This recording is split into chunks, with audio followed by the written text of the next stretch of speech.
Okay, I've been meaning to make this video for a long time and put it off, but question mark God blog, who I might just put the sidebar here, yeah, you sort of coaxed me into making this, and I think you have a good point as far as this argument misses the point entirely of the whole, was it conspiracy or did it just happen the way the 9/11 Commission report says it does, both of which are dubious on their own grounds. But, I can see both sides of it. But yeah, you're right, it is kind of irrelevant, and it's irrelevant for more than one reason.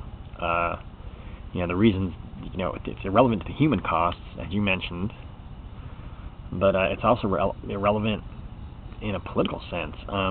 Whether it's a conspiracy or not, we know for a fact what the U.S. government, via the Bush administration, has used it to achieve politically. To concentrate power into the executive branch and to put a lot of laws in place that allow them to arbitrarily take away our freedoms and to subvert the rule of law, basically. Now, I think that's the real issue that we need to be thinking about. I remember like, I think a week after 9/11, I had this dream about the Reichstag fire. And I woke up and thinking, oh, that was kind of odd, and I didn't really, I kind of made a vague connection, and I like, wow, why did I have that dream about the Reichstag fire? And somehow I was thinking about 9/11, and it's like, But as time went on, the connection became more apparent. There's still controversy today over whether the Nazis actually set the Reichstag fire themselves, but we know what they used it to achieve politically, regardless of how it happened. And I think that's the real, there's a lot of people that hold a lot of hope out for, pun definitely intended, for Obama.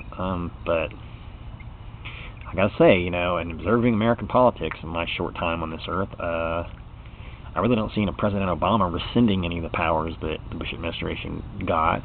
If anything, I see him expanding them. But, I'd love to be wrong about that. And if I am, I will eat humble pie and wash it down with a big glass to shut the fuck up. Gladly. I don't like being right about some things. Being right's cool, but sometimes it's not.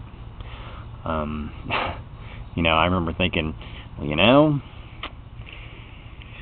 Iraqi army hasn't re-equipped in 10 years. Understanding how complex weapon systems work and need to be maintained. The chances that they have anything like weapons of mass destruction, anything that they could deploy, God, that's really stretching it. I'm really having a hard time believing that. But hey, president, man, CIA, maybe they know something that I don't. Could be, right? I really didn't think there was weapons of mass destruction were gonna turn up, but I would love to have been wrong, because it's really not fun to look like a big schmuck in front of everybody. And I know people say, well, it's not you, Eric. You probably didn't vote for President Bush, and you're not a supporter. But yeah, but that, what? That doesn't make a fuck to the rest of the world.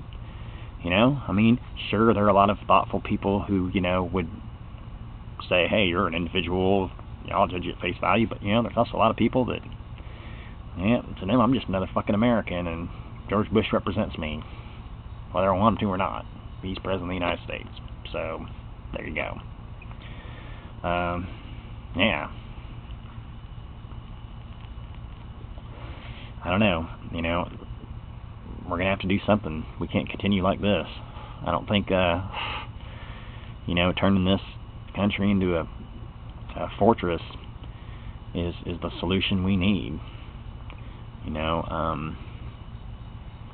don't know, 100% security is impossible. It's not worth sacrificing as much freedom as they want to sacrifice for it. Not to me.